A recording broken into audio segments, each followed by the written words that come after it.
C'est un nouveau coup dur pour la filière bio du Grand Est. Après la suppression des aides de maintien en 2018, les aides de conversion subissent à leur tour un coup de canif. Une diminution de 5 000 € par an risque fort de ralentir les conversions. Le dossier écolo de Valérie Odile et Sylviane Apève. Vous faites peut-être partie des 70% de consommateurs qui mangent du bio régulièrement. En tout cas, vous êtes de plus en plus nombreux, plus 16% rien que l'an dernier. Les agriculteurs le savent bien, eux aussi sont de plus en plus nombreux à vouloir se convertir. Encore faut-il qu'ils soient bien accompagnés pour que ça marche. Stéphane Oudinot est céréalier dans la Meuse. En avril 2020, il a semé ses premiers hectares en luzerne bio. Un engagement sur 5 ans, en échange d'une aide plafonnée à 30 000 € par an. Mais en décembre dernier, il apprend que les aides sont amputées de 5 000 €, soit 25 000 € sur la période de conversion. C'est dur parce qu'on s'est engagé sur un plafond il y a 8 mois et aujourd'hui on nous dit en fait que le plafond c'est plus le même alors que nous on s'est engagé sur une surface, sur des parts de matériel et qu'on n'aurait pas fait ça si on avait su dès le départ qu'on n'avait que 25 000 de plafond.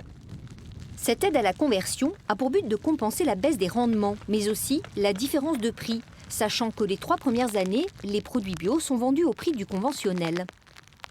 La luzerne bio elle est à 200 € la tonne, la luzerne conventionnelle à 140 € la tonne. Donc l'aide normalement devait compenser cette différence de prix au moins pendant les 5 premières années. Donc du coup, je vais certainement, les 10 hectares que je perds, je vais certainement les laisser en conventionnel. Pour passer au bio, Stéphane a dû investir dans 5 nouvelles machines coûteuses avec d'autres agriculteurs. Il s'est engagé financièrement au prorata des 92 hectares qu'il a convertis. Le matériel va être sous-utilisé, ce qui fait qu'il va me coûter plus cher que ce que j'avais prévu dès le départ. Dans le Grand Est, environ 80 agriculteurs sont concernés par cette coupe budgétaire. Elle a été décidée collectivement par les 4 financeurs, l'Europe, l'État, l'Agence de l'eau et la grande région qui gère ces fonds. Pour la vice-présidente du Grand Est, c'est un choix par défaut, mais qui s'explique.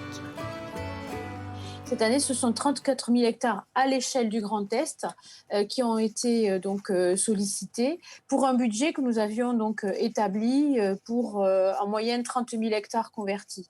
Donc, plus de surface fait qu'il a fallu effectivement diminuer le plafond. Nous le regrettons parce que vraiment l'objectif que nous nous étions fixés, c'était de pouvoir tenir le cap des 30 000 € par exploitation et par an. La vice-présidente reconnaît qu'il va falloir prévoir un peu plus pour la prochaine enveloppe au regard de la vague des conversions.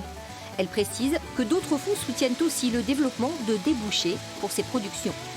Mais du côté des professionnels de la bio, comme François Marchand, le choix de ne pas rallonger l'enveloppe n'est pas satisfaisant au regard des énormes enjeux environnementaux.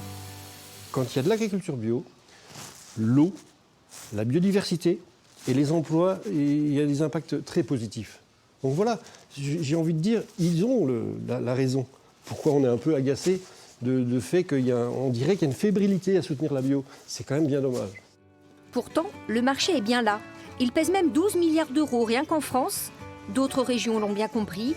L'Occitanie est déjà à 17% de ses surfaces agricoles en bio, alors que la Lorraine n'en est qu'à 7%.